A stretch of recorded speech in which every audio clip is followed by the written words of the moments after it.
we are here to say to all those serving in the Army and the Marines and the Air Force and the Navy that you have the absolute right to refuse to take part in these criminal wars, and that's a right that all of you should exercise. You have no reason to go put your life on the line and kill and die for profit.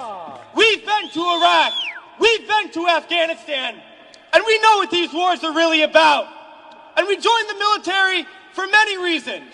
Because we need a college education, because we need a job, because we need health care. And then we joined the military, and they tell us that our enemies are poor people in caves in Afghanistan, or poor people in the deserts of Iraq. But we've been to those countries, and we know that our enemies are not other poor people abroad. Our enemies are the people that laid us off from our jobs, that denied us health care, that make it impossible to get an education. Our enemies are not in the poorest countries on the planet, but right here in the richest one.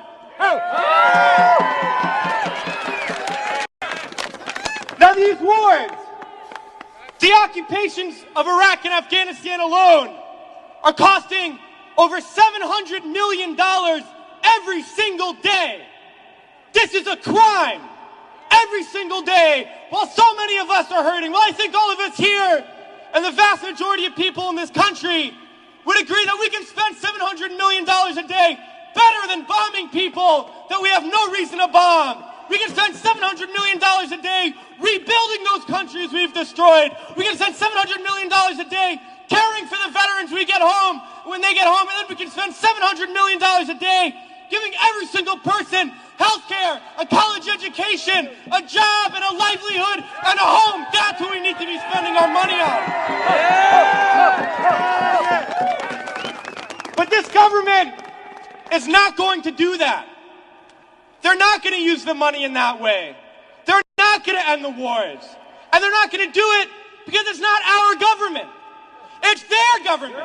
It's a government of the rich. It's a government of Wall Street, of the oil giants, of the defense contractors. It's their government, and the only language that they understand is shutting down business as usual. And that's what we're doing here today, and we're going to continue to do until these wars are over.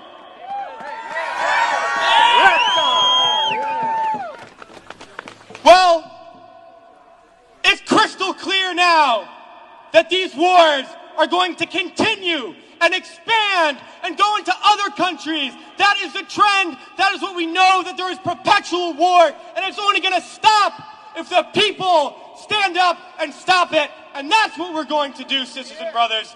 And a lot of people ask me, what do we do? Because we all know things are bad. We all see the atrocities on TV. We read about it. We experience it. People always ask, what do I do? Because we always want to know what to do. Do we vote? Do we support a politician? Do we join an organization? What do we do? Well, I'll tell you what we do. It's simple. We fight.